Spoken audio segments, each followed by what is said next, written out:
Hey, Ian, welcome to the Old Man Orange podcast. I'm Spencer Scott Holmes. I'm Ryan Dunigan.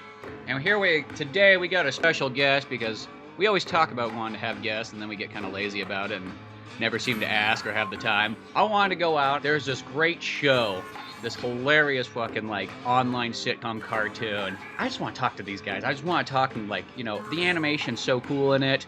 The comedy's great. I love the darkness about it. And that's the Bruvs. And here we got Ian Brown on with us right now.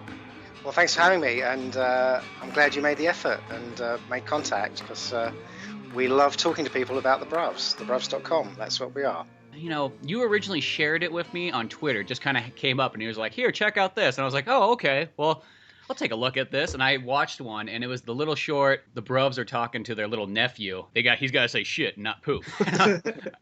This thing was so funny that after seeing that episode, I passed it to Ryan. I'm like, dude, Ryan, you got to check this out. This is hilarious.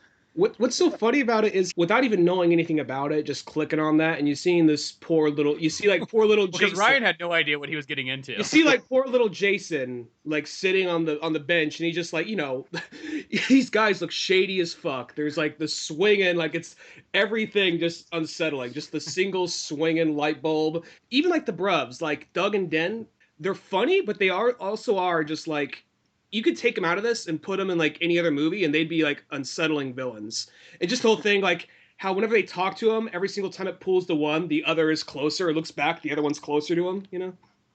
Oh yeah, it's kind of, we definitely wanted it to look like these guys meant business if they were going to turn nasty. So I have to say the first one we put up, and it's a little while ago now, but it's been a very slow, steady process because we've sort of been testing the water. We wanted to get it right. We wanted to get the voices right, all that sort of thing with animation. And the first one we put up was Dentist. And if people have a look at Dentist, that is probably I'm going to say it's the most violent one, but it's kind of unseen violence. It's we do it all with shadow. I won't give away too much on that one, but even I had to say to my animation director, Eoin Clarke, who I do this with, who's a great guy, who sort of came up with what the Bruvs would look like totally, based on a sort of a brief, an idea that I had, just brought them to life and just knew them instantly. And I have to say, obviously you guys are all the way over there, and I'm over here in sort of northeast of London, and in England, I should say. And we, those guys actually exist over here, I have to say. So if you ever come over and visit, you will see them around. These guys with shaved heads and a little bit of menace, and they live near where I live. They're sort of based on the sort of people who live around this area, and they're sort of you never see them go to work. You don't know how they make their money, but they got a very nice car, they've got a very nice house, and you just don't ask any questions. Oh yeah, there always is. Well, you see those guys in California just as well, except for we're the sort of area where we're at. Well, Ryan's in San Francisco right now, but the area that we kind of grew up, it's right next to Yosemite National Park area. So instead, the Bruvs version here might be a guy in a lifted pickup truck, and all of a sudden you're kind of wondering where he got the money to spend about $60,000 on this thing, and he might look a little bit redneck and everything like that. Fantastic. Yeah, I mean, I think the thing there you would probably have is also that people taking bodies maybe into Yosemite. I don't know if this is sort of after cover of darkness and that. We've got a place near here called Epping Forest, mm-hmm. and it's a big old forest. And way back when, our old Queen Elizabeth I, daughter of Henry VIII, who had the 6 wives, they used to go hunting there. It's an ancient forest, but it is actually renowned. It's very famous for things being buried in the forest, so whether they be bodies or the proceeds of various bank jobs, bullion robberies, whatever. There's an awful lot goes on in those woods. So we sort of play on that as well a bit, that the Bruvs like to go off into the woods and sort of operate some sort of self-storage facility, which has nothing to do with an actual facility. Have a good old time, yeah. I guess we got an area like that. There's this lake called Maloney's near us, and lots of times the mobs will come up and drop bodies off the bridge and have them sink to the bottom. Because they're like, It's a smaller town. Nobody's gonna notice this. And became this kind of like urban legend of just like, all right, never stop on the bridge. You just keep driving. If you see a car pulled over on the side, you just keep driving. Because there's like several stories. Like somebody like years back, someone called in and said like, yeah, I'm part of the Russian mob. I just want to give you a heads up. These two missing people, they showed up at the wrong time. We threw them over the edge. Sorry about that. Yeah, I just want to let you know. And yeah. Yeah. Well, there you go. So, in a way, the Bruvs do translate to America quite well. Then, hopefully.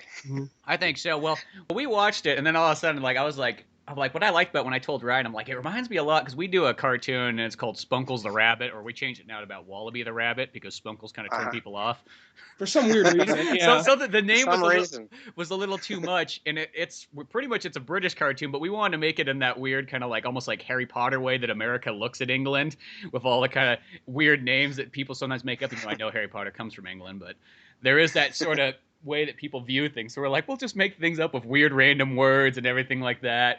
And it's just a dark comedy that involves rabbits and animal creatures. Fantastic. It's kind of like It's kind of like Peter Cottontail on meth, kinda. Yeah. Oh, that's a great concept. That's a win-win. That's pretty much what we went with. That was like our basis and stuff. Fantastic. That sounds good. I was gonna say regarding the episodes, I think my favorite one I've seen is the one. I think I've seen them all, but like my favorite one is definitely I think the dentist one. And I noticed something that a trend that seems happening. I noticed that like maybe it's intentional. I noticed Ding seems to beat up Doug way more. Yeah, there is that. Has sort of that evolved in that one. It was kind of an economical thing because we could reuse certain of the graphics if we used the same body shape but swinging the bat or swinging his arm or something like that. So there's a certain, being absolutely honest, certain sort of matter of economics on it because we're a very impoverished setup at the moment.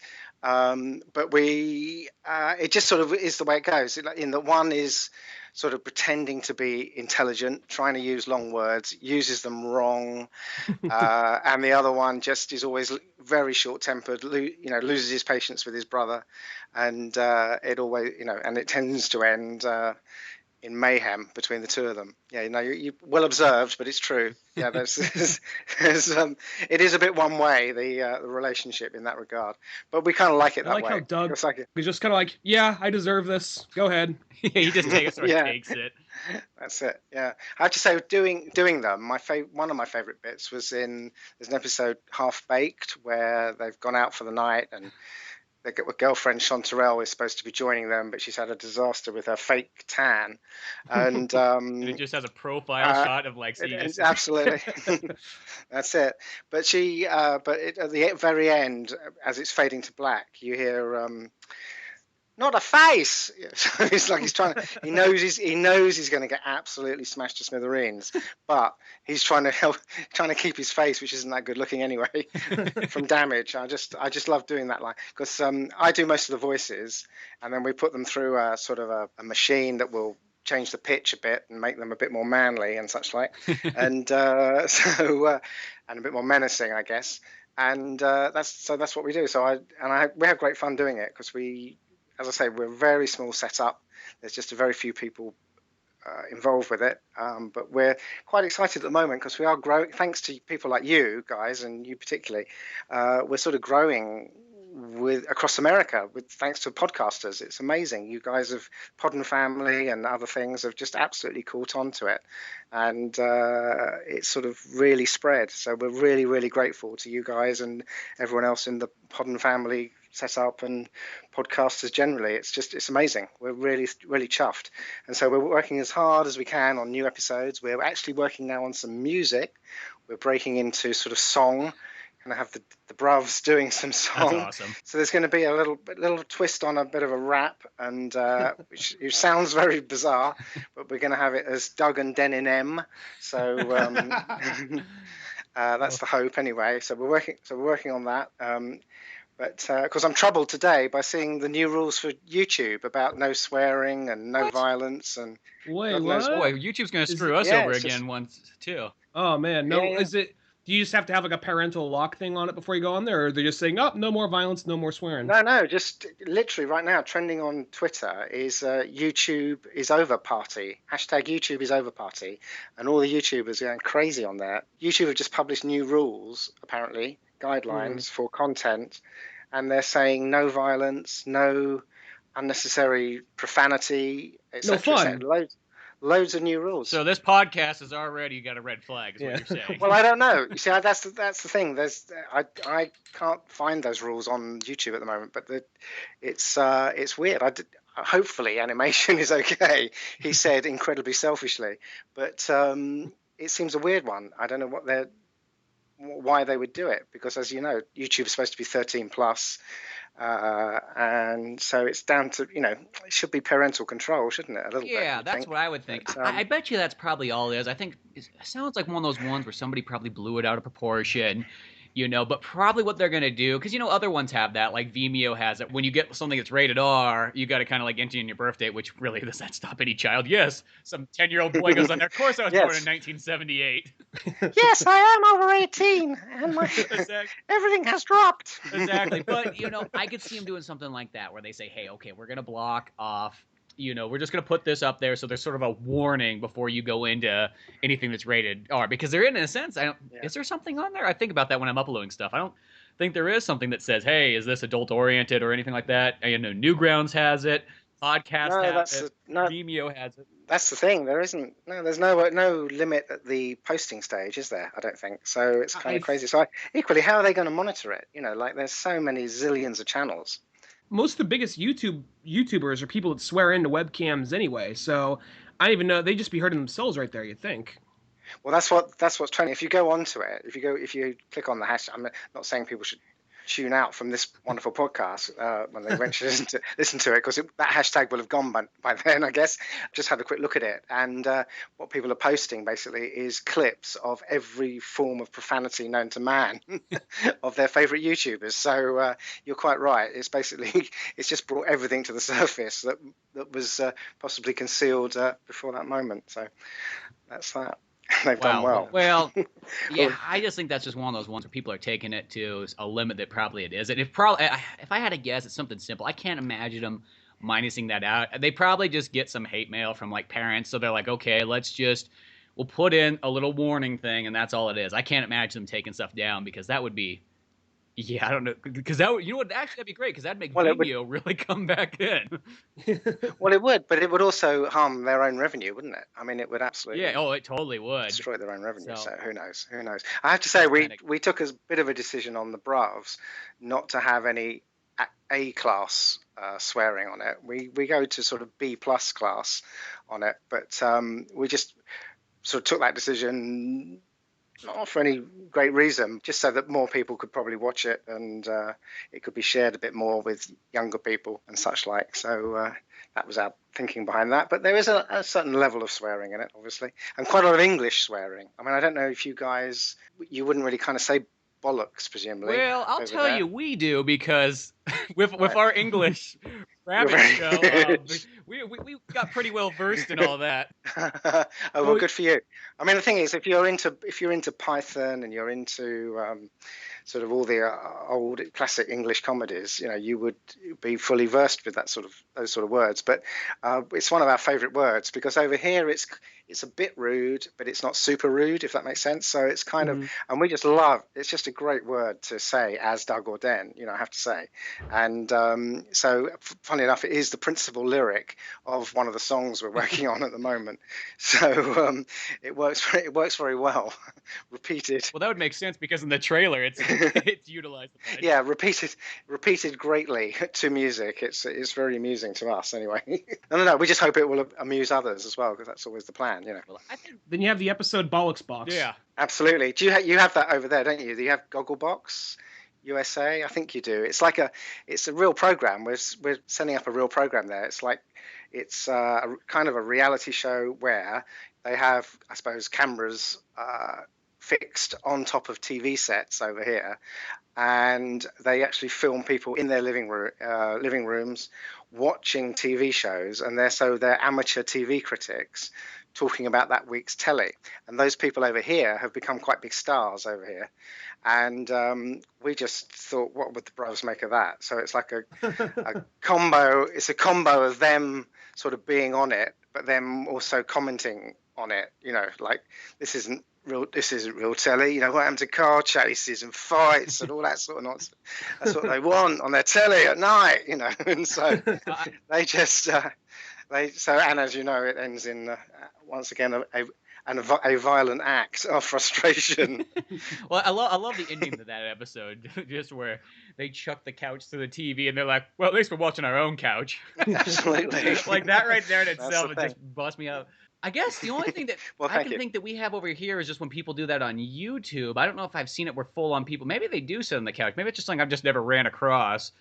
Yeah, no, it's called Gogglebox and over here, and I know it's quite big in Australia, and I'm pretty sure there's a Gogglebox USA as well. I don't know if it's on a mainstream channel particularly, but I'm sure they've sold it to you. And it's guys. Actually on the television itself, not just internet? Yeah. Wow. No, it's a TV show. It's a proper TV show, which is the crazy thing, you know. And it's like it's an hour show every Friday night here on our Channel 4. It's a big hit over here, actually, a big hit, and the people have become quite big stars. Two of them particularly, although I don't think they're on it anymore. But it was a sort of an older couple who ran a sort of a hotel. Were two of the critics, and they used to just drink solidly through the whole process. So at the end of it, they would be absolutely smashed. Oh my God. Talking about what they were watching on the TV. And that was very 1984-ish. It's very good. Yeah, no, well, that's true. It is. It's people watching people. You know, it's that sort of craze. It is TV eating itself. Wow, really that's all new to me. Boy. It really is. Huh. Yeah. Oh, well, if you find it, you might want to check it out. It's. I might look into that because they got the React channel stuff going on here, that's always kind of like what? Because it's always just kind of like an old person watching like a trailer for a video game, like, what is this? You know, but that right there, I'm still kind of curious to know what that is. Just know what it's like on the other side of the pond. Oh, yeah, that's interesting. Oh, yeah. We get a lot of your TV, of course, as well, you know. So we share Simon Cowell, of course. There we go. You get stuck with him, too. The great joy. The great joy. Yeah. Well, we gave him to you. Sorry about that. Then we kind of passed him back, I guess, because I haven't seen his name in a while appear on anything, but... No, he'll be back. He's like Freddy Krueger. He just keeps coming back. Yeah, a little bit, yeah. Bit like We're that. talking to him, so he's going to come back in full force. Like we're bringing him back. It's gaining his power. I want to say on the Bruvs, how many guys you got working on that show? Out of curiosity. Well, I'm going to amaze you and astound you now, so I hope you're sitting down. It's 2 people. That's it. It's me and Eoin Clarke, who is our animator, and we do it as often as we can get round to it, because we kind of have to have day jobs to make ends meet, and so we do that. So I'm if you want to call it a proper TV writer and producer, so I work on shows like Top Gear, if you there, I think the car show, the car show. So I worked on that for some years, and other projects with Jeremy Clarkson for about 17 years. And then I worked on a show, like a tribute show. It started in America, actually. It's called This Is Your Life. It used to be presented over there by a guy called Ralph Edwards. And then he brought it to the UK. I mean, it started in the 1950s, I have to say. But it ran over here till about 2002, 2003, something like that. And that was like a celebrity tribute show, if you like, but before the days of the internet and Twitter and everyone knowing everything about everyone, and before reality shows, you know. So therefore people were sort of kind of interested in what someone's wife or husband looked like, what their parents looked like, you know. So you'd get all those family members on and pay tribute to them over about a half-hour show. And we did people like Charlton Heston and I'm trying to think now, you know, some big names. Did Simon Cowell actually twice, believe it or not. So you know, and had all, like, you used to have stars come on and their family and such like, and say amazing things about them. So I worked on that, worked on lots of comedy shows, things like that. A few years ago, I sort of had this idea, played with it for a bit, and then went to a animation company in London, and that's where I was introduced to Eoin, who was sort of assigned to the project, if you like, and I spent a bit of money, and we got the character designs done and some storyboarding done for an episode and such like. And I touted it round, and it's the usual saga of things. Animation is just as you know, I'm sure, animation is just a very expensive, time-consuming process. I mean, as you know, on any of those shows like The Simpsons or South Park or whatever, the credits roll forever. They're epic. There's dozens and dozens of colorists and artists and background artists, etc., etc. We worked out what it would cost to make these episodes for, to about 5 minutes each or something like that. And it was just crazy money. No one had that sort of money in the UK at that time to sort of commit to it. So it sat on the shelf for a little bit. And then a couple of years ago, I was sort of chatting with Eoin, and we just decided we would go for it. Obviously YouTube was well established then and such like, and we just thought, let's do it. Let's put it online. Let's see how it goes. And we're thrilled to say it's kind of gone okay. We're growing, spreading. People like it on, more than don't like it. And that is a good thing, and it's also good. And by being online, it's got this instant international potential, and we're just thrilled that it's taking off in America a little bit, and it's taking off in Australia, and the figures tell us it's doing well in Zambia in Africa, which is astounding. But I don't know how that is. I don't know what that is. That must be some kind of weird anomaly. I don't know what it is, but it comes up. And we're also pretty big. We had that once. Right. I think it was at the podcast, and it was like for 2 or 3 days in Africa, we were getting like 300 downloads a day. I couldn't figure that one out, but all I could assume was there was some company, and at the end of the day, they're like, "Okay, we pick random podcasts that everybody listen to tonight." Pull it out of this hat. All right, there we go. Old Man Orange. Okay, this must be the one we're gonna choose. Did one of your ratings? Well, I'm not complaining. I don't know what it is. We'll find out. It got don't know what it was, but it got our views up anyway. We made Dentist, and we put it online, and we set up the website, and we set up the YouTube channel, and I introduced myself to Twitter and Facebook for the first time, and everything, and Tumblr, dare I say, and all these sites. And we just pushed it and did it, and we do it. And Eoin is amazing. He does it in a very old school way, I guess. It's sort of hand drawn on a light box in a sort of time-honoured way, and he then scans the drawings into the computer and their artwork, and gives them a clean line using Adobe Photoshop and such like. He puts them in an interactive Cintiq monitor, allowing the lines to be sort of drawn directly into the computer, which is an amazing machine, eliminating the need for paper and scanning and such like. And then the animation is then combined with the background elements, both drawn and painted and photographic in Adobe After Effects, and that's obviously the compositing. And then the elements are layered in Adobe After Effects at different distances from the camera to allow for the 3D movement. You sort of retain the flat 2D hand-drawn look. So he just works really, really hard on it. It's amazing. I'm just astounded. I love animation, and I love seeing him work on it and bringing these guys to life. It's just astounding. That's really cool. Well, I have to say, it's like, we originally we did a lot of live action stuff, and then it came to a point where it's just it's just so hard to get people scheduled in, to get people going. You always have to pretty much pay people is what we came to the conclusion, because nobody's going to come up and do it for free, or if they are, they'll show up and tell you got an hour. So we're like, let's figure out this animation thing. And then we sat down for 6 months and went, man, I can't figure this out. And then all of a sudden it clicked once we kind of got like lip sync going. It's like, okay, let's go from here. And that was about all of 5 or 6 years ago by now.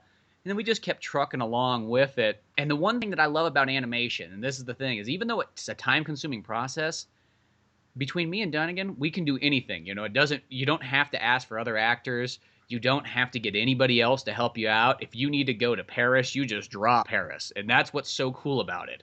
It's just the fact that you can do anything as long as you got the time. That's all it takes. It just takes a little bit of time, but you can do anything you want. Mm-hmm. That's right. Yeah, it's absolutely true. I mean, I have to say we've had some brief talks recently with sort of more mainstream TV stations over here, and instantly they're saying, well, do you think the things should be revoiced? Should you get celebrities in, better known voices, people like that? But then you're into fees, you're into their availability, you're into them taking a slice of the action.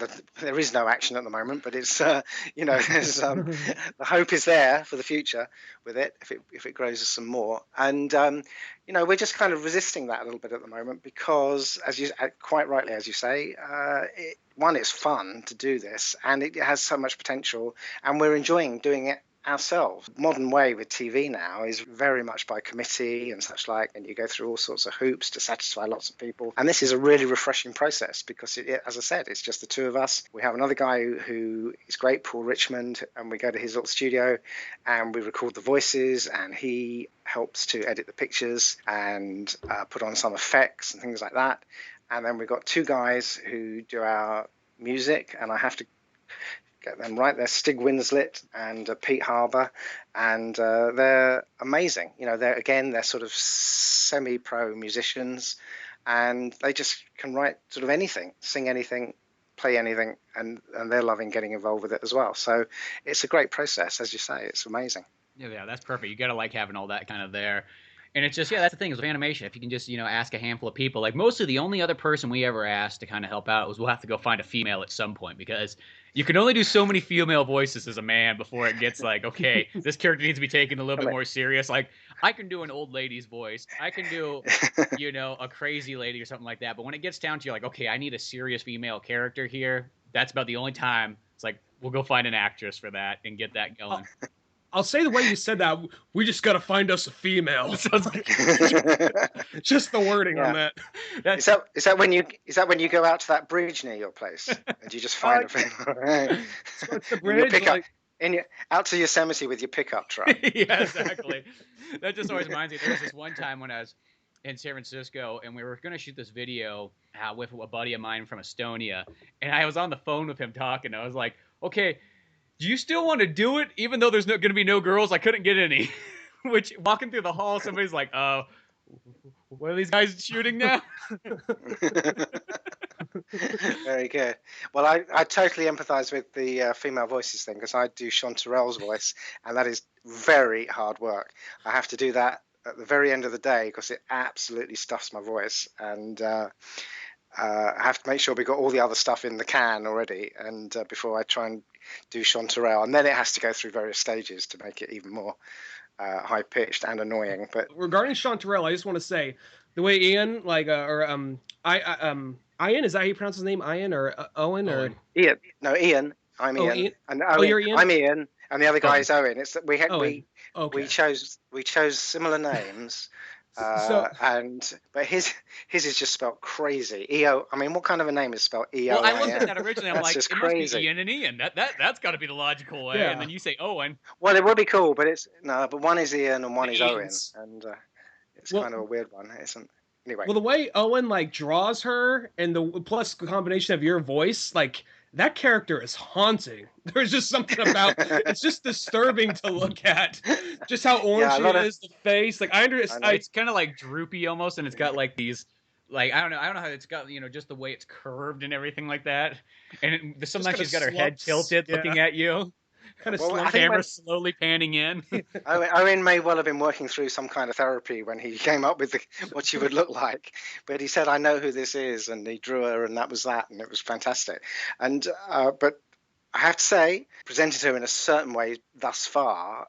We're working on the new episode, aside from our wonderful music that we're working on, features Chanterelle heavily. And hopefully it will be quite a revelation. There's a whole new side to Chanterelle yet to be revealed, and we've recorded the voices already, and hopefully it should be very, very funny. We hope we enjoyed doing it, and and that's the other thing with this is when you do the voices, you guys probably know, and then you play it back just as the voices, it kind of plays out like a podcast or a radio show, doesn't it?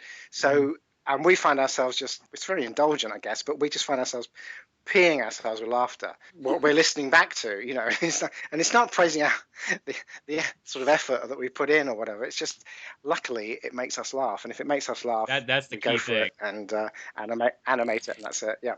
I love how Doug's even just kind of fuck, it's my lady. Hello, love. He doesn't even seem like, I'm looking at it still right now. He doesn't even look happy at all that he's getting a text or a phone call right now. Well, I think it's the whole process that he knows he's with his brother at that point, and he knows he's going to get stick from his brother and all that. I think when they're together, they're probably okay. I'd like to think that there's a certain relationship between the two of them that's pretty solid. But as you say, yeah, but he gets a lot of hard time from his brother over it. So that's the difficulty. Hence the violence at the end of that episode. You gotta like the violence, which apparently we'll find out if YouTube likes that too. Well, yeah, Back, who knows? going back to the dentist episode, just the whole thing of just him beating his brother. Like I'll say, because like Owen's animation is just the way how smooth and fluid it is, just when their lips are talking. But like the bat motion, like the swing in the bat motion he does to his brother, like it's like I think nearly every episode, but especially on the dentist one. And then he just comes up with like his face all like pulsating blood, just spraying out, like, oh, I think it's on the other side. All right, hold still, It's amazing. What Owen does actually is he films himself doing certain actions, so he can then draw it and duplicate it. Oh, cool! So he's doing some rotoscope in there and everything. Yeah, absolutely. One of the hardest things was they throw a ball in the episode Wheelchair, and their dad's recuperating from a lack of parachute incident when they take him out for a birthday treat and combine it with a business trip. Throwing the tennis ball in that one, Owen struggled and struggled, by his own confession, and he had to film himself throwing a ball various ways to try and work out the best way to make it flow. Now he doesn't cut any corners, I have to say. I always say to him, no, well, just cut round, go to something else and come back and the ball's been thrown. And he goes, no, I will work it out. I will do it. He's a very talented guy, and he's got a great pedigree, and he's won a lot of awards all over Europe and such like for his animation. He's a great guy, but luckily he got into the Bruvs and decided to come in with me on it, and I'm thrilled he did, because as I say, we thoroughly enjoy doing it. Well, that's really, I think, because when I look at the animation in it, I think that's what gives it, or what makes it look really good, is just because you look at when they talk. That in itself, because in a sense, like, some of the stuff's kind of limited, and then, that's fine, but like when they talk, it's just got that real fluid animation for there. And when you're doing pretty much a sitcom in a sense, that's the way you kind of want. It's just, the talking's your main thing. I mean, that's what I used to always tell people when we made cartoons, and people ask, like, oh, I'm like, well, it's more like animated sitcom, so it's a lot of talking heads. So if you're going to do a lot of talking heads, might as well make those heads look really good. Yeah, absolutely. I mean, what he's got now is he's got them all in his machinery, all the different mouth positions for all the vowels, all the consonants, all that sort of thing. So he will sit with a mirror in front of himself, sort of say the words, listening back to them, and then he can place the mouth positions quite quickly, just by tapping the screen one by one, and get them all in. It's an amazing process, and obviously technology has helped the process, but when we're as I say, we are a very small setup, and it is still very time consuming and such like. But it's a labor of love. I wouldn't say it was. I would call it a passion project. It's not a. Hopefully not a vanity project. A lot of people do those sort of things, but this is a real passion project for us. We love doing it. We're so thrilled that people are getting into it, and the word is spreading. And as I said before, we're thrilled that you guys have got into it, and other podcasters as well. It's amazing. It amazes us, and we're thrilled to get praise. We both sit in very lonely garrets. Owen sits in a dark room in North London, sort of doing his animation. I'm in my dark room typing out sort of ideas for the scripts and ideas for how we can promote it a bit more, and how we could, trying to do that. And I do most of the tweeting and the Facebook and such like, and all the blogs on the website. As we do it, it's just great to get the feedback back, which is so instant and so amazing. It's just, so far it has been amazing feedback. We're just thrilled, absolutely thrilled. Oh yeah, that's totally true there. And that is kind of the thing. It's like, I don't know what it is when people ask me, like, too, it's like, oh, so how was your weekend? Oh, did a lot of animation. And then they just kind of look at you like that's it. It's like, yeah, that took 12 hours of my day. That's the thing. There was a lot of sitting and a lot of drawing and a lot of watching things over and over. I mean, and I've kind of learned that you mostly, with animation, I can do about 2 to 3 hours, and then I got to get up and take at least like a half an hour break, like walk outside, look at something, because that screen just in the position, it takes a toll on you that I don't think anybody normally gets unless they've sat in front of a computer drawing for a long time. And sometimes, you'll tell that to somebody who's kind of blue collar. They'll just kind of look at you like, what? You got to sit down all day long and draw off your magic marker and everything like that? It's like, yeah, but there's a lot of thinking and a lot of work, and it makes my wrist and back hurt. That's it. No, it is, as you say, there's a lot of work in it. And, even for writing, I mean, for years and years, I'm so old, I used to use a typewriter once upon a time for my work. And, you talk about the blank piece of paper in front of you, and you've got to start something, and now it's the blank computer screen to start something, or the Word document or whatever. And it's the same with with the actual artwork. It's you just have a blank sheet, and you've got to start somehow and work your way through it, and that's it, which makes it sound a slog, but it's, generally it's worth it. I'm not going to complain about what I do, because it's not coal mining, and it's not being on the front line somewhere and all that sort of thing. And but I do agree with you. It's long hours and a lot of effort, really. Still work at the end of the day. It But is. I was gonna ask, what are some major like influences you have for it? I know earlier you said like Simpsons and American Dad and Family Guy, South Park, that kind of stuff. Like I read that in like some of the articles somewhere. But is there any other like influences, like maybe any like British influences that we probably don't get over here? Well, way back when, I have to say, my dad was a great sort of comedy fan, and probably introduced me to all sorts. So we had a thing over here which was, I don't know if you guys will know it, but there was a guy called Spike Milligan, who is dead now, but he would have been a great influence on Monty Python, actually, and they sort of say that. But he, after the war, did a radio show called The Goons, Oh, I've heard of and that. that was yeah, it was. I mean, it's all. I think you can get them on YouTube now and things like that. It's just called The Goons, not The Goonies, not that film, but The Goons. And it was four guys. It was Peter Sellers, Oh, that's right. That's why I knew of it. who was in the Pink Panther Oh, films. Yeah, he was in the right, Pink Panther that. films. Yeah. It was Spike Milligan, a guy called Harry Seacombe, and originally there was a guy called Michael Bentine in it, but he then dropped out. So it became three guys doing all the voices, and it was just an absolute. It was like animation on the radio, if that makes sense. It was absolutely revolutionary. It was crazy situations, crazy voices, catchphrases before there were catchphrases. It was incredible. It was an amazing thing. And my dad had all the sort of tapes of that and would play them over and over again. So that was something that influenced me, certainly. I have to say, I probably wasn't into Monty Python that much in my youth. Not a huge fan. I more so now, totally, and particularly the movies. Like Life of Brian and Arthur and such like. They're just amazing. But then other comedy influences. Well, probably things like South Park and their other amazing thing that they've done recently, the Book of Mormon, the stage show, which is just I wanted to see amazing. that. It's like absolutely amazing. It's such a smash here in London. You can barely get a ticket. I think it's 4 years in. You can Yeah, when barely they get a had it in ticket. San Francisco, it was like the tickets were like over $200, and I was just like, Whoa. man, I'd love to see it, but justifying that price is a bit much. Yeah, I'm just that gonna is wait. high, and it's high I'm gonna over wait. here too. I'm gonna wait for them to come out with a movie adaptation Yeah, for it. Then I'll where's our probably see poor it. man's version? They well.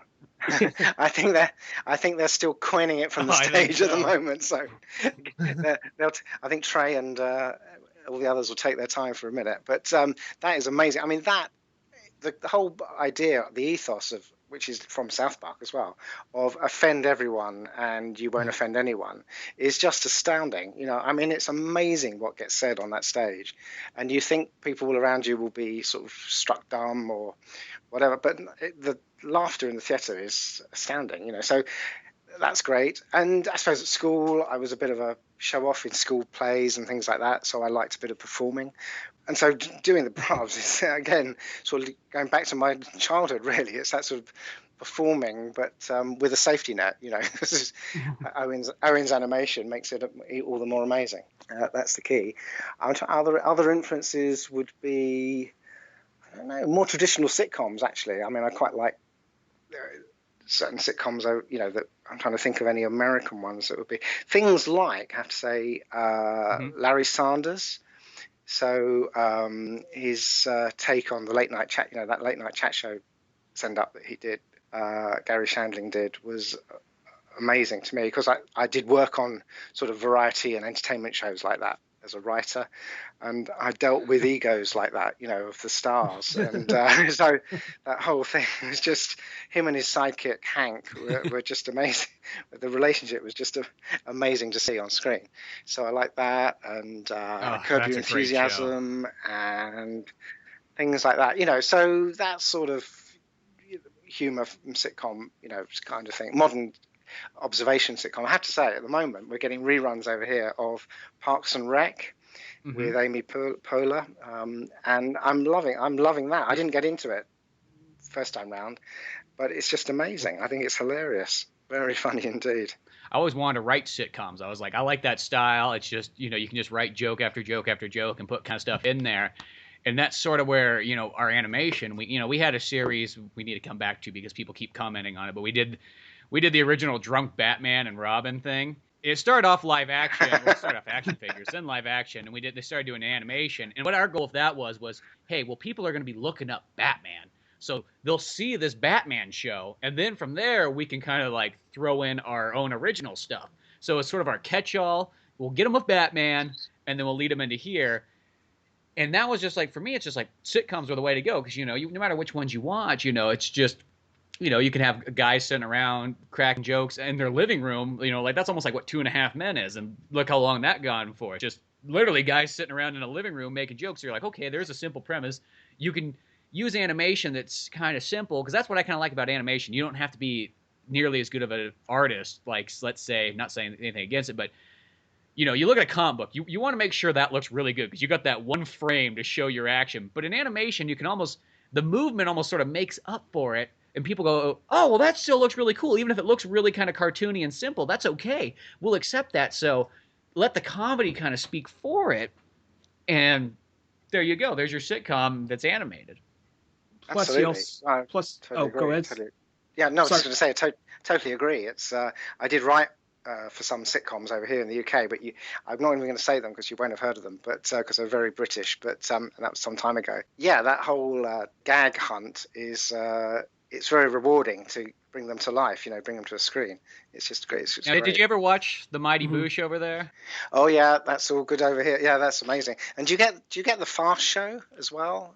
At all? The what show? Which is like Mighty Boosh, when I watched that show, you had to literally illegally like download them to get them over here in the US because they didn't release them yet. No, but that was when it was like on. I caught it once it was on season, like halfway through season 2. Somebody showed me that they're like, oh, you got to check this out, and it was passed along. And then they finally put them on Cartoon Network, but the downfall is they had to edit them because they couldn't. Not like they're edited that much, but just enough where you're kind of like, oh, that's kind of a bummer. Yeah. So yeah, no, that's huge over here because those guys, Noel Fielding, and I can't remember the other guy's name, but it was Noel Fielding, and they then did live tours over here of that, and they were playing to stadiums with it. It's unbelievable. Yeah, it was huge to me. And what I like about that show is we also have this one that we have like episodes for, but we just never got around to it. That's something that's kind of always the downfall of the animation. You only have so much time for so many things. But we had a show called Good Old Tuolumne, and what I liked so much about Mighty Boosh is it's a sitcom, but it's got that fantasy element in it that says they can go almost anywhere they want, and I love that element of it. And it wasn't out of the question if like they went to hell in one episode, or it wasn't out of the question if there was a crack fox living under like a hump of trash and everything like that. So and I think that was kind of the cool thing is you had the puppetry in it, you had the characters, there was animal characters in it too. Just all that put together, I thought was really cool. Absolutely, yeah. No, it was a big hit over here. I had as you say, it started with a cult status, and then it sort of grew and grew from there. And amazingly, when they were sort of saying that comedy was the new rock and roll and stand-ups were playing huge stadiums and things, Mighty Boosh was one of those. That they would fill Wembley Arena over here and such like, and all bigger, amazing venues to play it out on. Amazing. Huh. I know, and then because that started also as they had their sort of radio show or whatever you want to call that. Yes, they did. That's how it started. Yeah, absolutely. Yeah, and a lot of our comedies start on radio. Actually, the BBC, God bless it, is an amazing organisation over here and has nurtured a load of comedy. I have to say, one of the sadness over here is that we had a a TV channel, a BBC channel called BBC. It was BBC Three, Mm-hmm. and that was a great sort of spawning ground for new comedy and such like. But they've just moved it completely onto online only, so it's a website now, BBC Three only, which is Well, that was the one I always said that was the best BBC one there was, because that had all the good stuff on it that you couldn't get in the US. It did, absolutely. Well, now it's online, so I don't know whether it's like the iPlayer. You guys can't get the iPlayer, can you, necessarily? Because I think they jam certain things, so you have to. I don't know, but I wonder. So you have to I buy could it. see them doing the BBC Three online just for the fact that you could sell it to a more wider audience. Yeah, Because absolutely. they pay like $8 a month or something and stream it, probably, if I had to guess. Yeah, I don't know what their policy is overseas. I mean, it's basically it's a free online channel over here, but I think because of my sort of experience with Top Gear, if you like, I know that America and particularly California would always complain that they couldn't get Top Gear on iPlayer. They had to basically nick it somehow, and someone would get it and then stream it and torrent it, and then they would get it, pretty quickly from after broadcast. But I think it's the same probably with the BBC Three website. I don't know for sure, but I will tell you real but quick. that still has a lot of good comedy on it.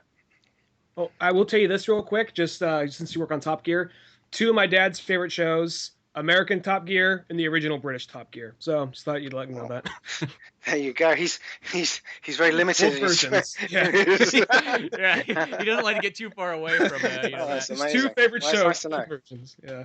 It's good to know. It's Top good to know. Gear is a great show. That's one of those ones that I remember watching, because they had it on BBC over here in the US. That was like one of the ones you could watch. And then I remember other people too would watch them on. I think they'd watch them on YouTube whenever like the episodes couldn't get put over here or something like that. There's always weird things. Whenever it gets to kind of like spreading things around the world, I don't know why. Sometimes there's always limitations on it, but no, that one I just always loved all the cool little car kind of like games and different things people would build and everything like that. And my dad, that's another show he loves too, because both our dads are like super car guys. So Oh, well, there you go. Well, it was a great show to work on. As I say, I worked with Clarkson's solo projects for about 17 years, and then sort of moved across into Top Gear for about 3 or 4 years, and did my last thing with them probably last year, I think it was. So I've now sort of moved on to other things. I'm now working with a couple of YouTubers who have just done a move. Funny enough, we've just been filming across America. We filmed New Orleans and Houston. Came out to California. We filmed at Long Beach for July the 4th. nice. On the Queen Mary, which was very nice. Oh, Saw cool. the fireworks. Said God bless America and everything, and it was amazing. No, it was amazing. So that's two sort of UK-based YouTubers making a sort of a road trip movie. So I did that with them. Just finished editing it actually over here. So that's my sort of, as I say, that's the day job I have to do, but I enjoy that as well. And then under cover of darkness, a bit like a drunk Batman, if you like, I then turn to the Bruvs and try and do what we can on that as well. So Nice. it's enjoyable. It's enjoyable. But I'm pleased your dads like Top Gear. That's good to know. Yeah. Of course, they got the new ones. You get the new one soon, which is the Grand Tour, Clarkson, Hammond and May's new show, coming on Amazon Prime. So you'll get the new souped up Clarkson, Hammond and May on there. Since you mentioned Amazon Prime, have you ever looked at their thing for submitting the Bruvs to that? I haven't. No, not at all. It's sorry to keep saying as I said, but we're trying to really establish more of a fan base, I guess, at the moment, and so we're sticking with what we know. But yeah, I mean, it's possible. It's I think it's when you say to people how much it would cost per episode to extend it to say something like 15 minutes or something like that. It's just astonishing, because we have done the figures, and to take on people and to get the machinery in and actually dedicate ourselves to it. It's almost embarrassing saying the figure, actually, but Oh, because the price can be expensive. I mean, if you're just doing it yourself, I mean, you kind of think about it, you're not really in a sense paying yourself. You're just hoping whatever little bit of revenue you can get here and there will add up. But if you have to start hiring on other people and everything like that, I mean, at bare minimum, I always just think about that here, because I go, if we just had like 5 other people that could kind of help us out or something like that. I mean, one, I think how much we could get done with that. But two, it's like, that could be 10, 15, 20,000 US dollars just to kind of have that rolling a month. that's it. That's true. And you make that the cost per episode, and people just go, what? It's sort of no way. So what we're trying to do is sort of establish it a bit more on the YouTube channel, on our website and such like, get more following, and then it's a terrible word, but it's probably a bit dated now, but make the Bruvs a bit more of a brand, because we think there's potential for them.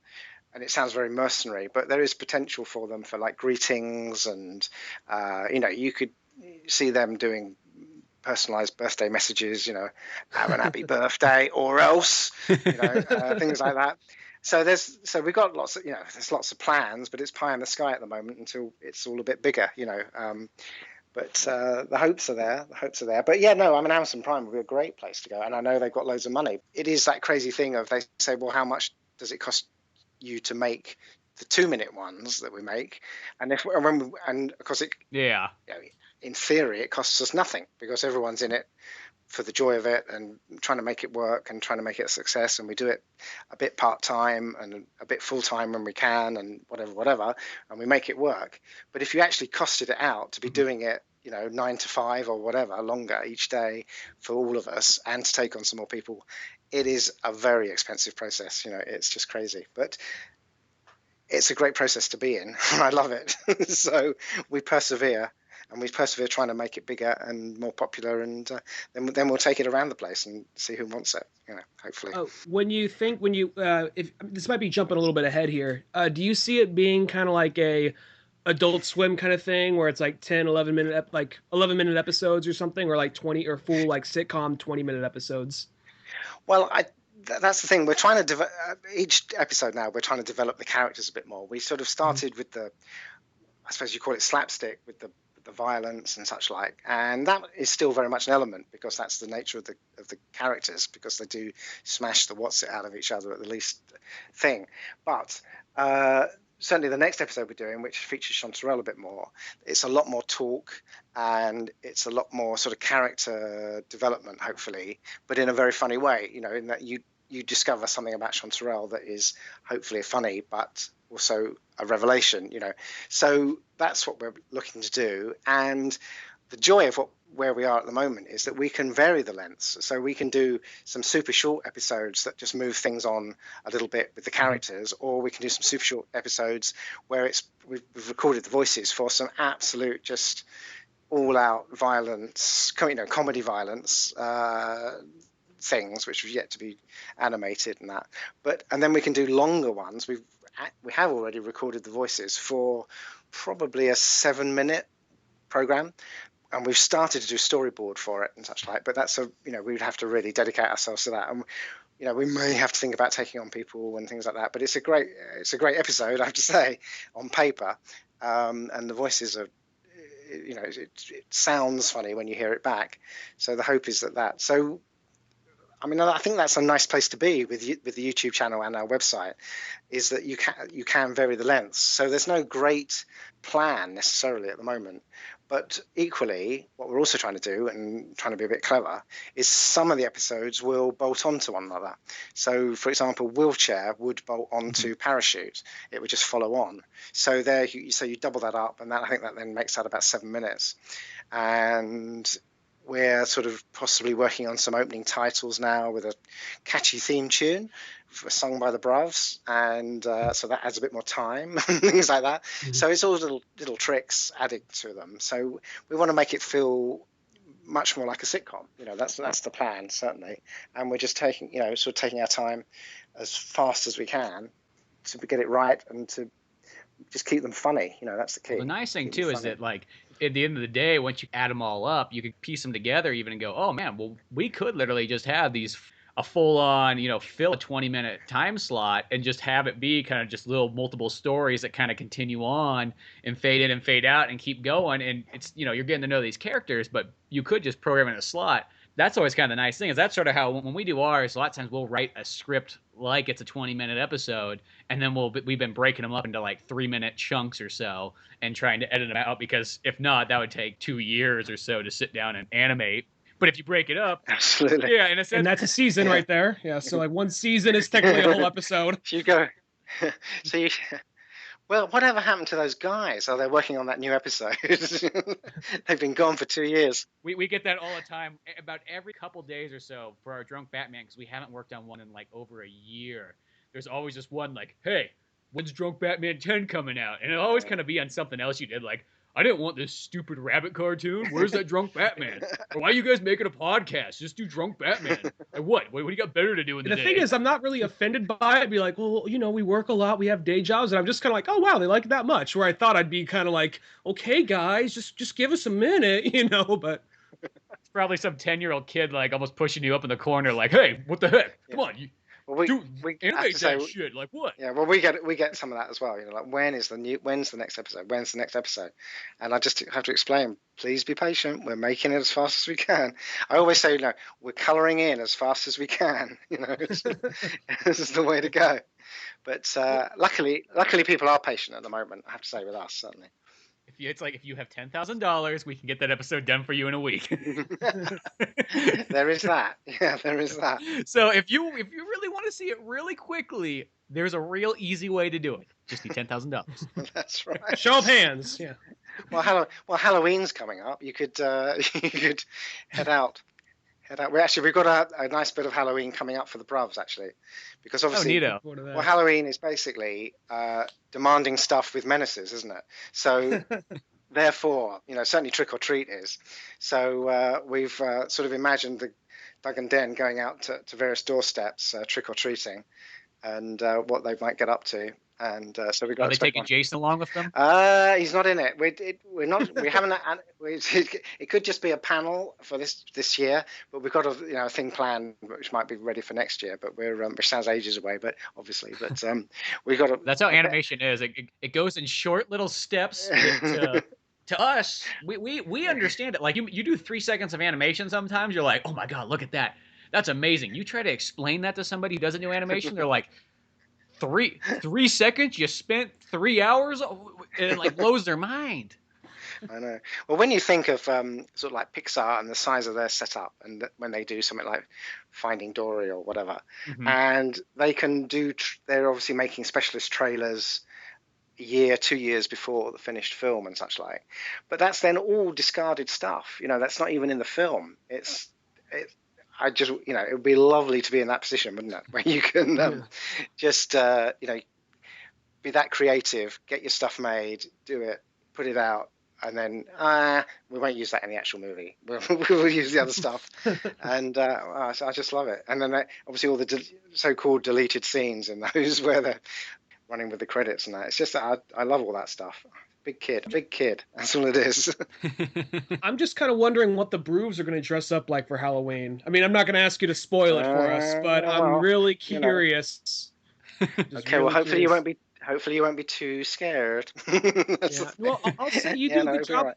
You guys do a good job of actually making them like legitimately scary characters. Like they're funny, but if you just like plopped those guys, and I'm sorry, you probably get this a lot right here. But if you just prop those guys like in a Guy Ritchie movie, they seem like legitimate villains you'd see. And I think they actually are really good characters, both in a funny way and just truly menacing. Thank you. I mean, I have to say, we have quite a big following over here of people who are in Guy Ritchie movies. There's a whole sort of, I would call it cult, really, I suppose, underground movie scene here in London, which is guys bit like we do with making the Bruvs and you guys making your thing. It's like a part-time thing for them. So during the day, they're like plumbers, they're bricklayers, they're builders, they're whatever. And then under cover of darkness at the weekend, they go out and they shoot gangster movies, London gangster movies. And they can kind of get the money together, it would appear, for one household name to be in it for a couple of scenes. And so that's how they then sell it, starring whoever, someone from one of our sort of big dramas over here or something, who's agreed to come out for like a morning on a Saturday, film a couple of scenes, and they're done. And then all the rest is shot over weekends or whatever. And they're exceedingly violent, and they're exceedingly, full of swearing and God knows what. But these guys have come in on the Bruvs and really like it and follow it on Facebook, Twitter, and such like, which is quite troubling because I think some of them are only fractions away from being the Bruvs. So, we're trying to keep them all getting ideas. Well, yeah, maybe we're trying to keep them all happy, So we're not here to. You're not gonna offend. become like Let's put it Stanley like that. Kubrick and then realize that, like, wait a second, I can't show A Clockwork Orange in England. People are gonna show up to my house now just like this and think I'm the cool. Well, I don't know about that. But, Next thing you know, you're yeah. gonna be hanging out with the Bruvs. Yeah. I tried to interview Kubrick once upon a time when I was a journalist. I went out to his house and didn't get very far. It was a legitimate reason. He had some planning dispute going on with neighbours or with the council or something. I can't remember properly. And so, as a local reporter, I trundled off out to his house and got to the huge gates and the fence and everything, and didn't get very much further. So that was my encounter with Stanley Kubrick. Hey, at least you got a counter of his gate. That's pretty cool in itself. Well, yeah, that's true. But yeah, mind you, we get Clockwork Orange over here now, so that's okay. That only took 30 years almost. I know, unbelievable. Assuming, I mean, I'm guessing that most people that probably really wanted to see it probably pirated it somehow by that point. When you actually saw it for the first time, assuming you didn't see like pirated, sorry, I can't even talk to Pirated VHS. Pirated VHS or something. Yeah. Were you disappointed, or were you like, that's it? Or was it actually, did you like it a lot? I think his films were sort of very varied. I mean, obviously, Spartacus is astounding for the scale and the achievement of that. And I know there were other directors involved in it as well, but I think he took the main credit.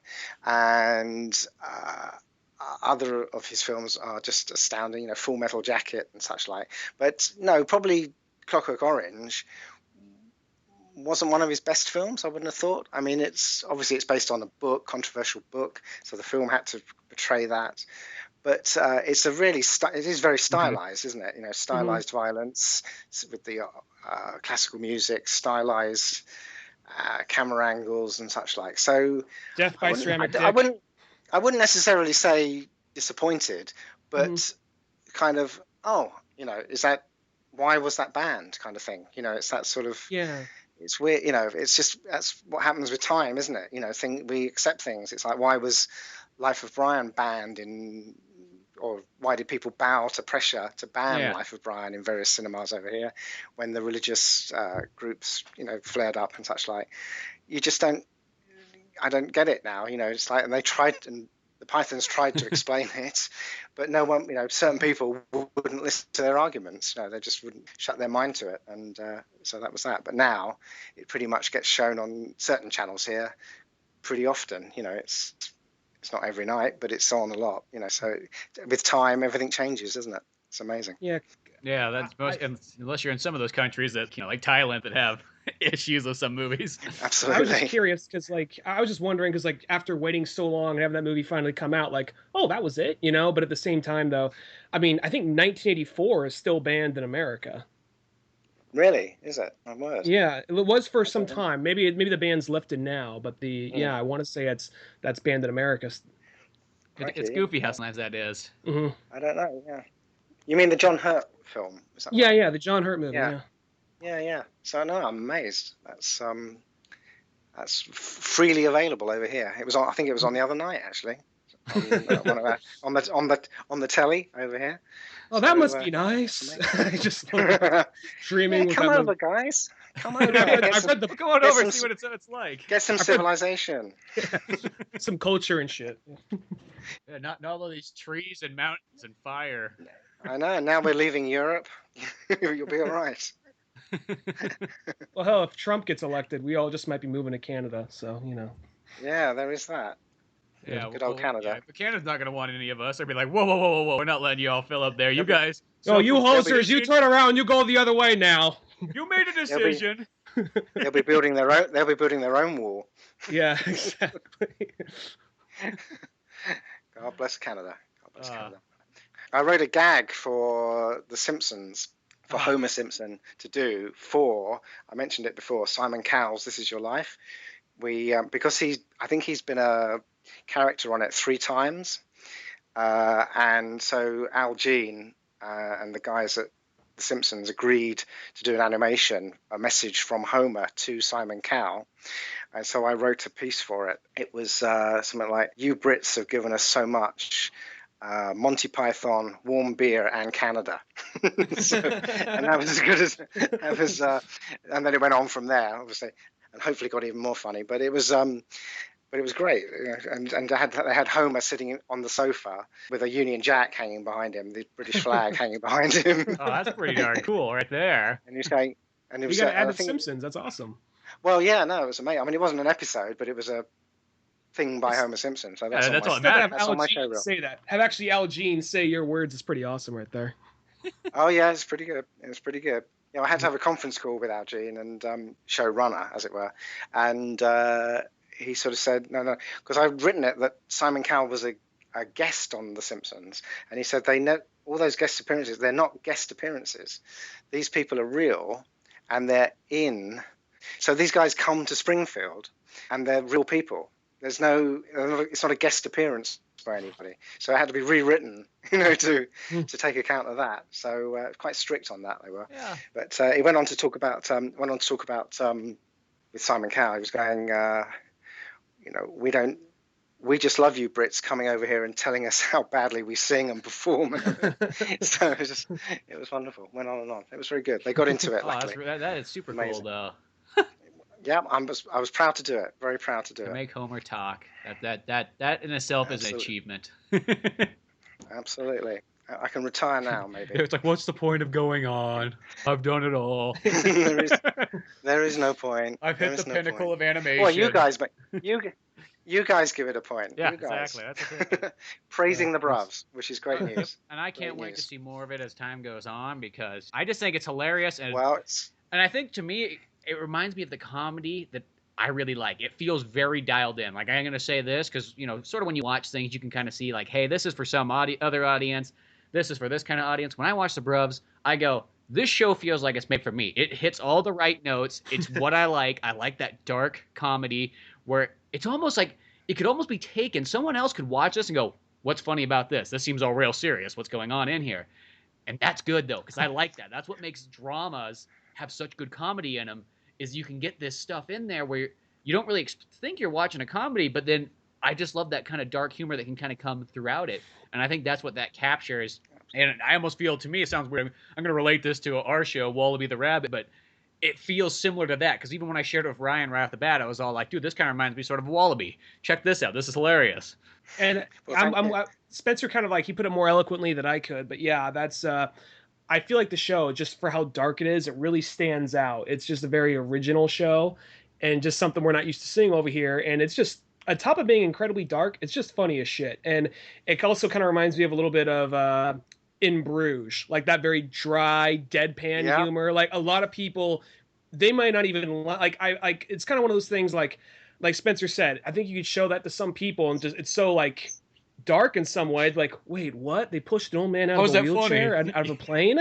Just like, well, he survives. And, just the small things like, yes, we're having an arrangement with a pharmaceutical company. You see all these pills of X and money stacks in the back. So it's like everything about that show. I just oh God, I want more of this. Thank you. Well, more is coming. More is coming. I have to say that you talk about In Bruges, one of my favorite films, and I would quickly say, you asked me about other influences. It's not really an influence because it came after us in a way, or the series did. But I've really loved the TV version of Fargo. I don't know if you guys have got into that. I gotta check that out. I haven't watched it yet, but I know of it, and I really like Fargo. So yeah, you should check out. There's been 2 series now. The second series is set in the 70s and has got Ted Danson in it. And it's just amazing because exactly what you're saying there. It is dark as dark, but really funny bits in it. The first series had Billy Bob Thornton as a sort of a hired assassin. And there are scenes in that, things he does to people in that series that are so dark and violent, but funny. It's just crazy. You mentioned you like In Bruges a lot. Well, about a couple months ago, we did a podcast and we just talked about In Bruges and Seven Psychopaths and just how much we love those 2 films, and especially just In Bruges. Like, 'cause that's another one of those movies, someone could watch that and go, I don't really see that being that funny, but the comedy in it just makes us laugh so much that in our new episode of Wallaby, we actually have a slight little In Bruges kind of scene slapped in there. Fantastic. Something that always I don't know. I always it's one of those things like I always thought it was a sad scene and I get it, but then Spencer he mentioned it so much that he says it's one of the things that always makes him laugh in the movie. So now whenever I see it, I just think of Spencer laughing. It makes me laugh. There's a part where Colin Farrell totally breaks down like, "I shot a little boy."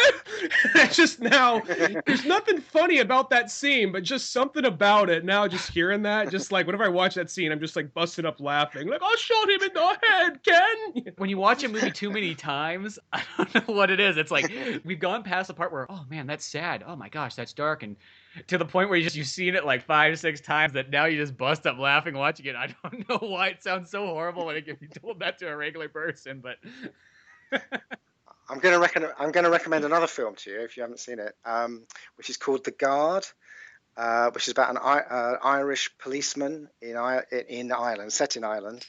It's about him trying to track down some drug smugglers before they get away on a boat with the drugs and that. And again, it's super dark but really funny, and it's got the same actor in it as in Bruges, the same lead. Whose name I can't remember. Is it Brendan Yeah. Gleeson? Brendan Gleeson. Yeah. oh cool. That's it. And it's called The Guard, and it's just an amazing film. An amazing film. I recommend it. Is that directed by Martin McDonagh's brother? Like Martin McDonagh's the guy that did In Bruges and I think it is. Sacrifice. Okay, I think it might be. I think it might be. Huh. Yeah. I want to see because he also did the Cavalry, and I haven't seen either of those movies, but I really want to see Yes, the that's Guard correct, and the yeah. Cavalry. Yeah, that's a sad. I found that second one a sad one. That was sad. Very sad ending, put it like that. I won't give it away, but a sad ending. So, yeah, but The Guard is quite sort of uplifting and funny and violent, super violent, which is great. Perfect. Always great. It's always the best part. Comedy and violence put together that's a great combo. It is. What more could you want? I know, it's everything you need, you know. It is. It certainly is. And we try to provide it with the Bruvs. That's what we're offering. It's like an awesome job. It's a public service. It's a public service, and we offer it for no charge. The Bruvs give like PSAs, like, "This is Doug and Den here, just telling you, don't litter," you know. Oh yeah, we got all that. Seriously, we've got it all planned. We know what we want to do, but it's like it's crazy. It's like getting. It's the time that needs absolutely, to be done. and we're concentrating on the films, as it were, before we do all those crazy little shorts. We've got a few sound bites on the website from the films. You can download the sound bites to be a ringtone or to be an alert on your phone. So you've got Sean Terrell going, you know, "He's the biggest disaster ever," you know, which could be your ringtone if you wanted. And that was a sound beating, things like that. So that'd be sweet for like a text message. Yeah, absolutely, they're all there. So great to have those come up in a really serious meeting or something. Oh yeah, it'd be the perfect time for that. I'd be like, I gotta take this. Yeah, absolutely perfect. Fantastic. So we're working on all those sort of things. I wanted to say something because that stuff right there all kind of reminds me. Do you guys have a Patreon page at all? We don't actually. No, we don't. Because I almost feel, because you were mentioning before, like, oh, if we made little greeting cards and messages and things like that for people. That almost might not be a bad way to kind of put that out there. Be like, hey, if you donate at this certain level per month, Bruvs will make you a greeting card or a special message or something like that, that you can record and say. And yeah, we could do that. We have a Patreon page. I seem to never really manage it very much because I've learned in life you can only manage so many pages at a time. There's only so much time to take on so many different things. That is the problem. So, you got to kind of pick and choose which ones, are going to work best for you. Absolutely. I mean, I have to say, managing just what we've got, the website, the actual animations, the Twitter, the Facebook, the Tumblr, the other things, it becomes ever more time consuming. And I'm not complaining, but it does. And therefore, doing other things, it's quite a job to take them on. But no, that's a good idea. I have to say, some of our sort of followers on Twitter and others on Facebook, they have Patreon, and that all keeps coming up, with their sites and such like, and it looks like a very good thing.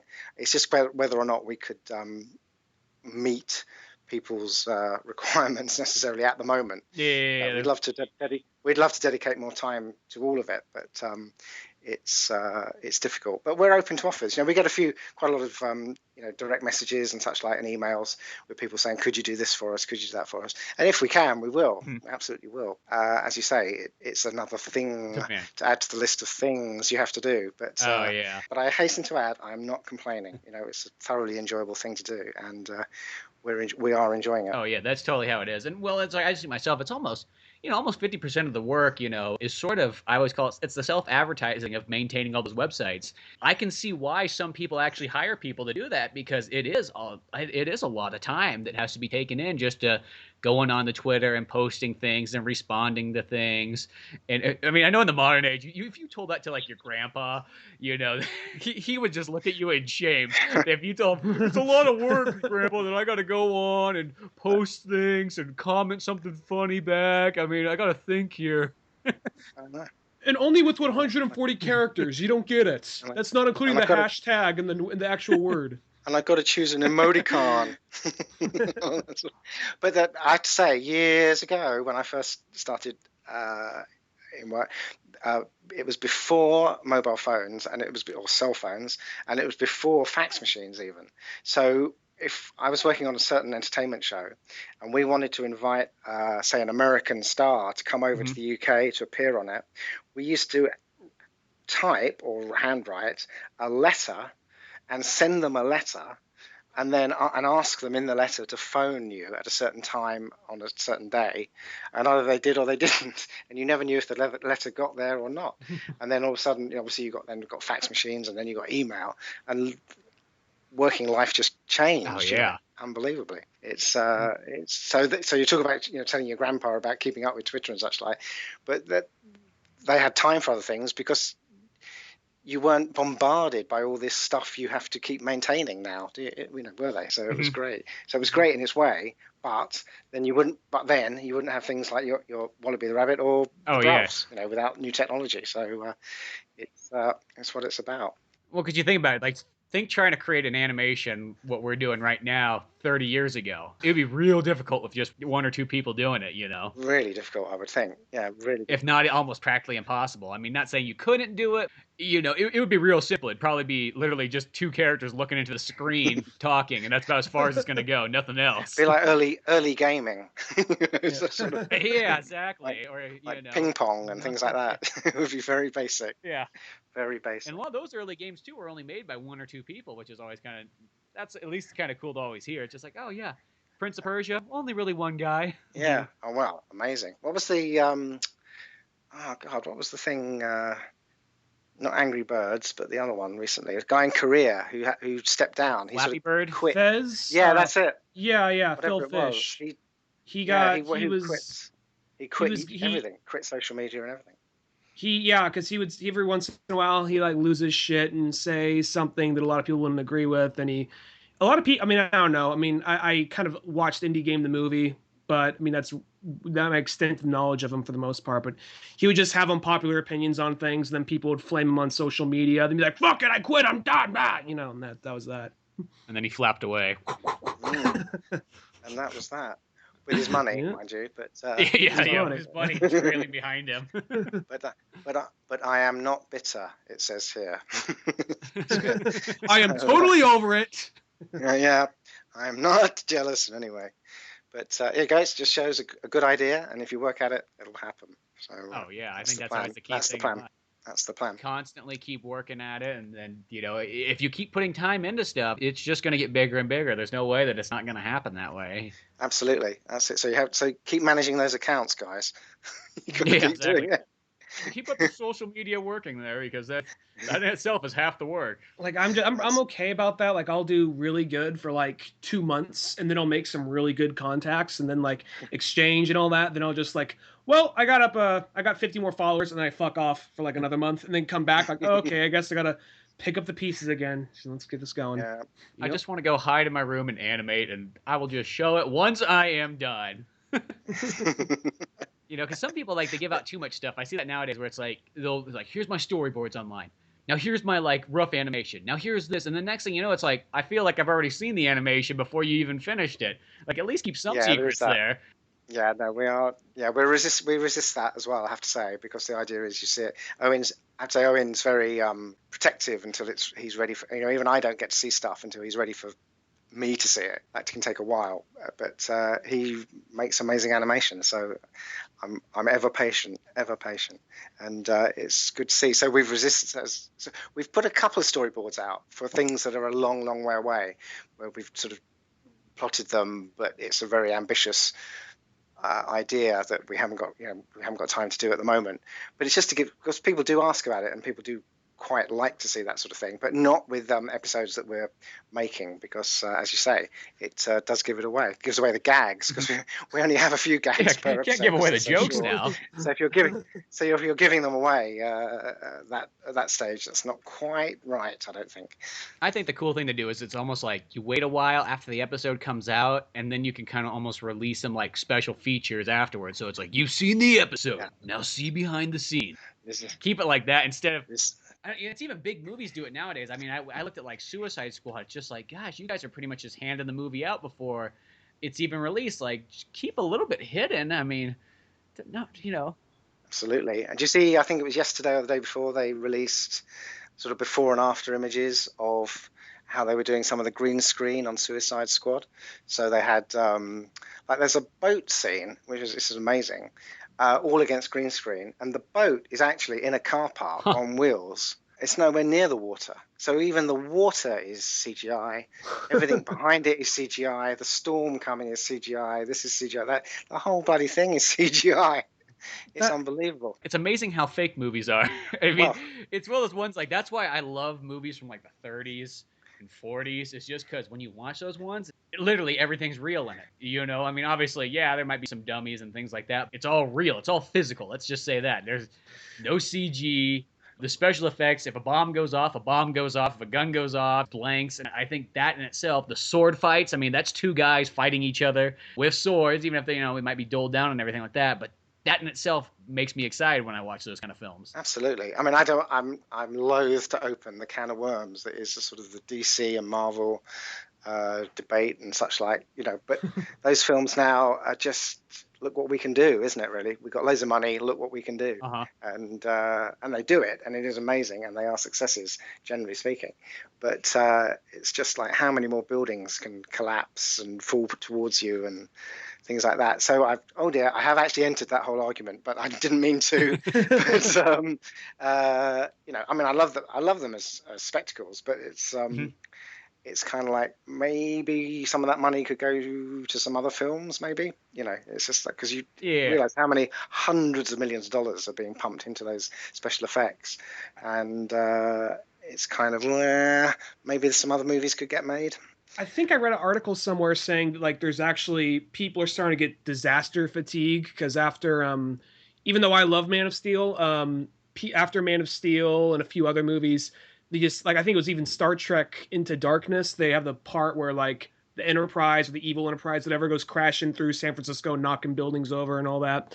I think that they said, like, yeah, people are really starting to get tired of it. So now, like, if you actually looked at the last couple like major superhero movies, like, there still is like a lot of action and special effects, but they almost seem to be getting smaller in some way. Like, I think Captain America 3, like, the big action scene was, there was cool action, but it was like nothing was getting, there's not too many explosions. It was all mostly like in the airport area, and no buildings toppling over like in Avengers or something like that.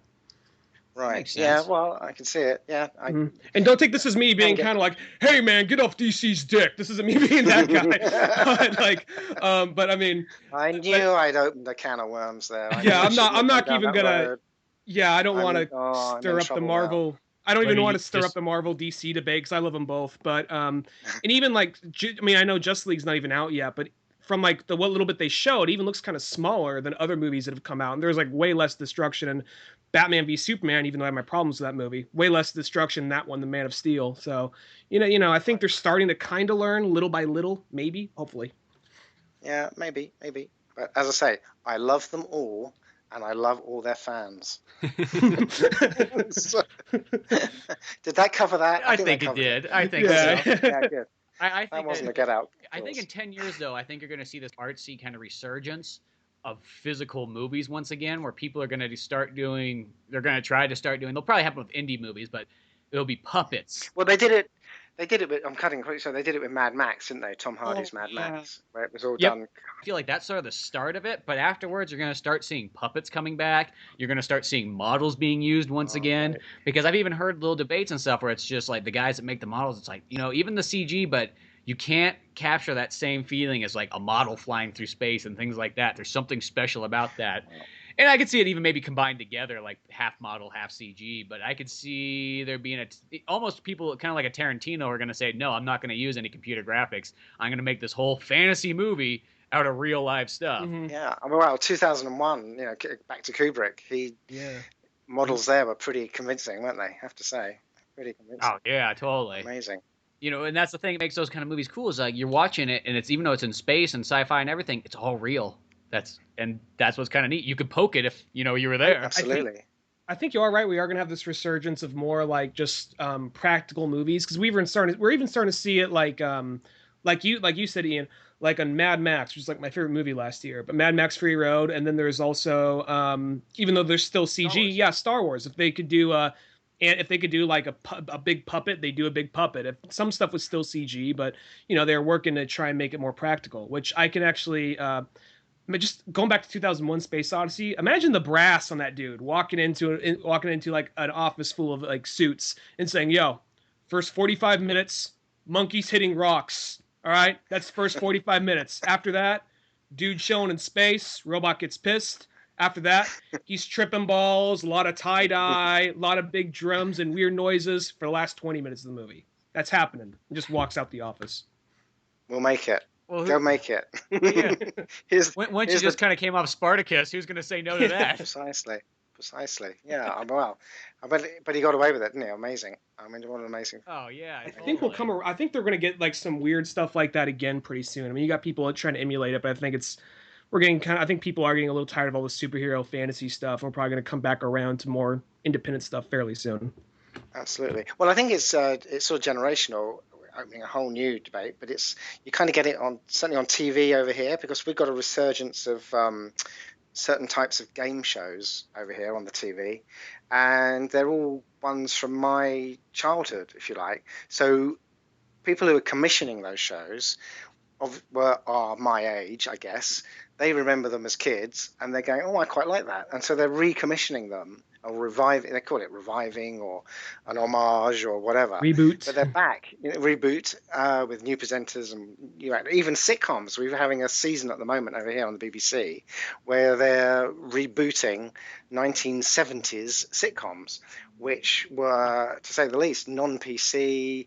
They were, outrageous stereotypes, if you like, compared to these days and such like, but they're having a go at it, and it's started a bit of a debate over here, I have to say, with people either loving them because they remember the original or hating them because they just don't get it whatsoever. What was that all about?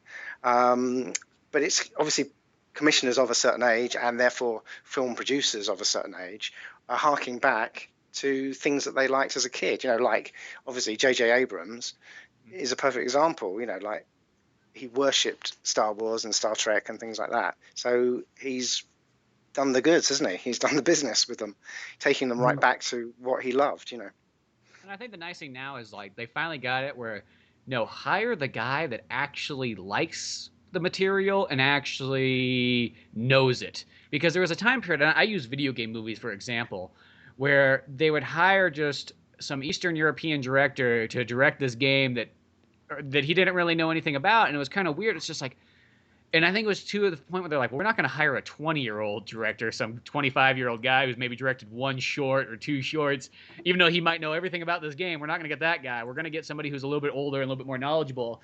But I think at the same time, it kind of pans out where you get movies that, I'm not going to say necessarily the movies are bad, but they're different. They're not the same as the game itself, No, absolutely. It's but it's but as you say, it's interesting that probably we are going a bit more backwards with movies and such like now. So which is probably a good thing because CGI is all consuming. Mm-hmm. there'll be a time when you don't and of course, well, I mean, God, I'd forgotten. James Cameron is working on another 4 Avatar movies, isn't he, simultaneously? It's So, not True Lies you know, 2. unreal. That's all I want is True Lies 2 and put True Lies on Blu-ray from James Cameron. Your dream could come true. I know. But Hashtag True Lies Matter.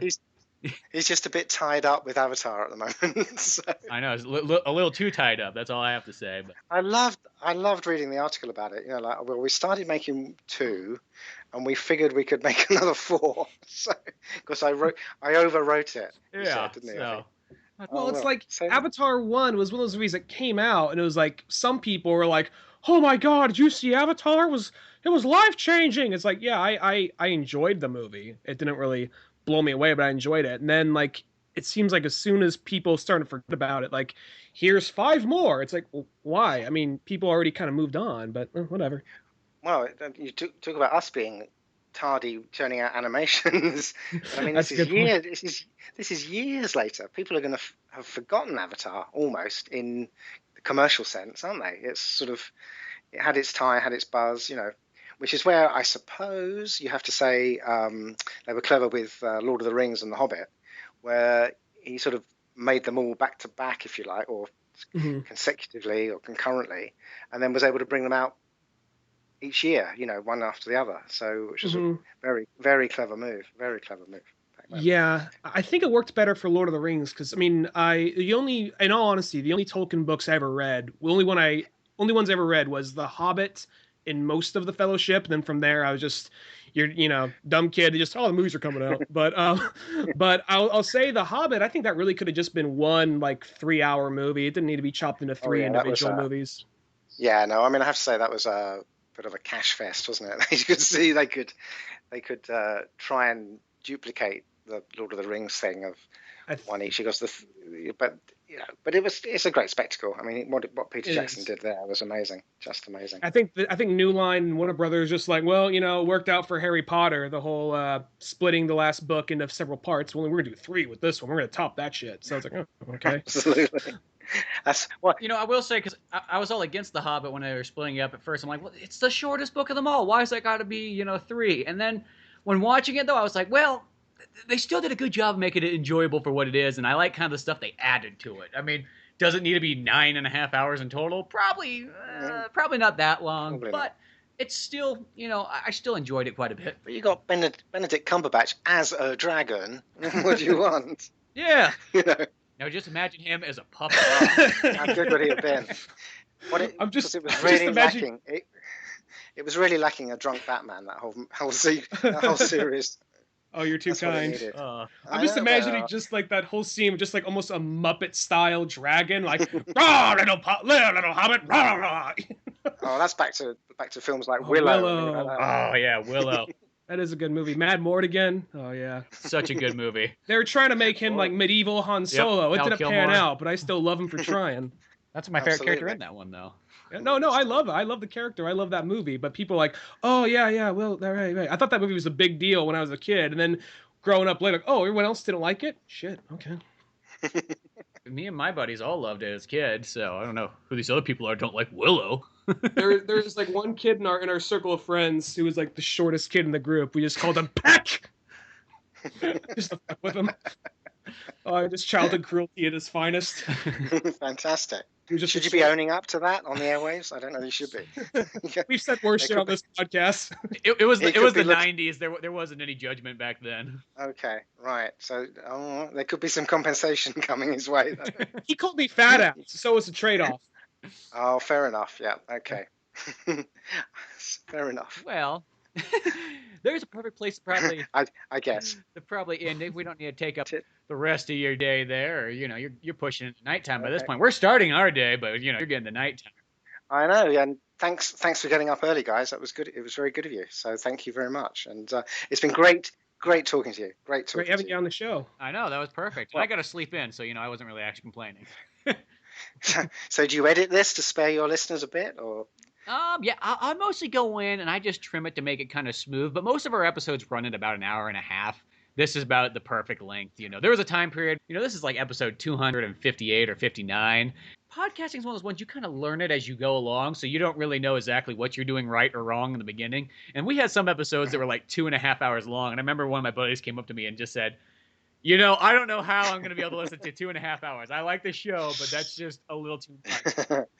You're into hateful eight territory there, aren't you? Yeah, we literally are becoming that. So I've kind of come to the conclusion, I'm like, anywhere between about an hour to an hour and a half is probably about the ideal time. 2 hours, I kind of say, is like the maximum. Because every once in a while you have an episode and you just have a conversation that goes on for an hour and 50 minutes, and it's great. So you're like, why cut it? You know what I mean? I think of a podcast, at least the way I listen to them is I kind of listen to them as I'm driving somewhere. So it's kind of like background stuff. And I'm almost like, even though I will, if I see something that's like 3.5 hours long, you're like, ooh, that's asking a lot of my time there. But in general, I feel like you kind of listen to it in broken up parts and so on. Now, I know some people kind of stream them online, and maybe that's where it comes across as, 2 hours plus. I don't know about that. It's great stuff. No, it's flown by. I didn't even notice the time, to be honest. So thank you very much indeed. And thanks for having me on, and thanks for liking the Bruvs and thebruvs.com. You're stars, absolute stars. Thanks for making the show. Yeah, exactly. Thank you. Well, Ian, you want to give out any shout-outs to all your links? I know it's it's actually a pretty easy thing to find because you kind of got it all named the same, but throw out your links. So just in case people didn't get it by this point. Thank you. Well, we got lucky when we went domain hunting, but we're basically, the main site is thebruvs.com. YouTube, we're the Bruvs, and on Twitter and Facebook, we're at the Bruvs TV.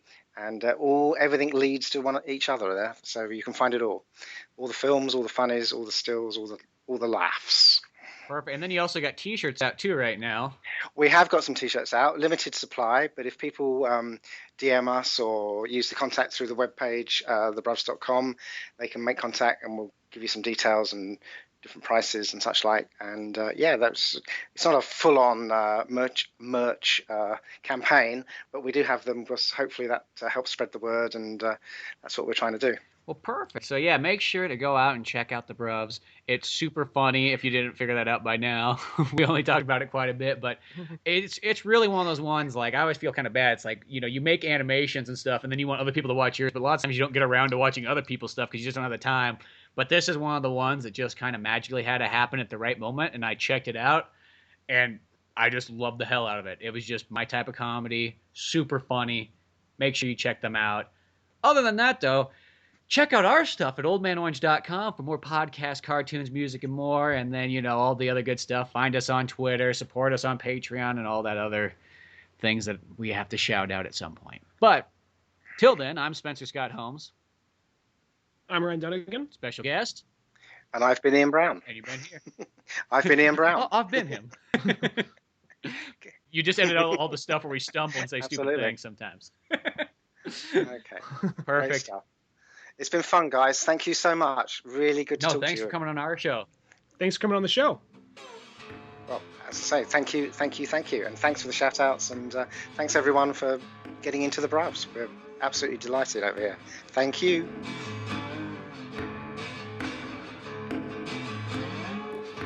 Thanks for listening to the Old Man Orange podcast. Check out our website at oldmanorange.com for even more podcasts, cartoons, videos, music, and more. Send us an email at oldmanorangepodcast@yahoo.com. Be sure to subscribe, share, rate, and review us on iTunes, Podomatic, or any of the other fine sites we might be located on. And if you want to help out even more, click on the Amazon or GameStop links on our webpage before you make any purchases there. Won't cost you a penny, but it sends us a little something our way. Thanks for listening, and tune in next week to Old Man Orange.